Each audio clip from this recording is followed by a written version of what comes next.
మనోజ్, నువ్వు నా బిడ్డవి. లక్ష్మీ ప్రసన్న, విష్ణువర్ధన్ బాబు, మనోజ్ కుమార్. నిన్ను ఎలా పెంచానురా నేను? అందరికంటే నిన్నే గారాభంగా పెంచానురా. నీకే ఎక్కువ ఖర్చు పెట్టి చదివించాలని ప్రయత్నం చేశానురా. నువ్వు ఏది అడిగినా నేను నీకు ఇచ్చానురా.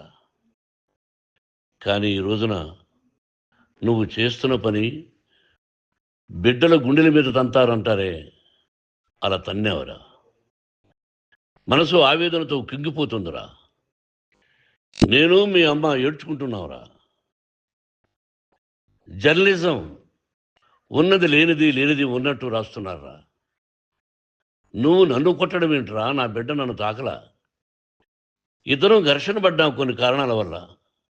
ప్రతి ఫ్యామిలీలోనూ ఉంటాయిరా ఇవి. లేనివాడు ఎవరైనా ఉంటే ప్రపంచంలో ఒకరున్నారేమో, 1% ఉంటుందేమో. అటువంటి వాళ్ళ ఇంటికి వెళ్ళి కాళ్ళు గడిగి నిద్ర పూసుకోవచ్చు. భారత భాగవత రామాయణాలు చూశావు కదరా. ఏమిటిది? మీ అమ్మ ఎంత కుమిలిపోతుంది ఈ రోజున హాస్పిటల్ చేరింది. నీ వల్ల హాస్పిటల్ చేరుతాను.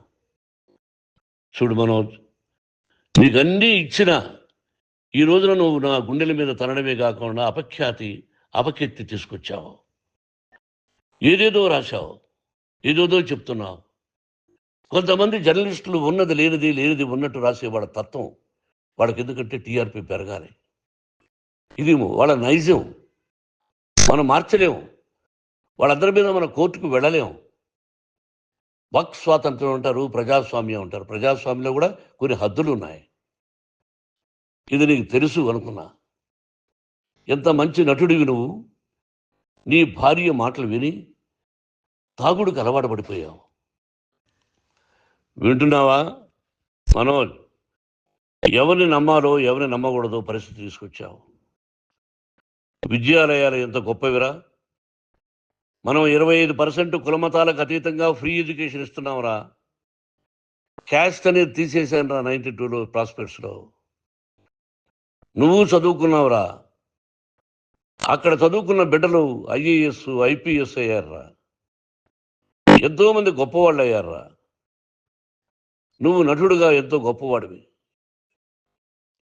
తాగుడికి అలవాడబడి నువ్వు నీ భార్య ఇంట్లో బిహేవ్ చేస్తున్న విధానం ఆ భగవంతుడు సర్వేశ్వరుడు తెలుసు. భగవంతుడు చూస్తున్నాడు రా. నేను తప్పు చేసినా, నువ్వు తప్పు చేసినా, ఎవరు తప్పు చేసినా. ఎంత అవకాశం ఇచ్చావు మాట్లాడుకునేదానికి అందరికీ. ఇన్ని సంవత్సరాలు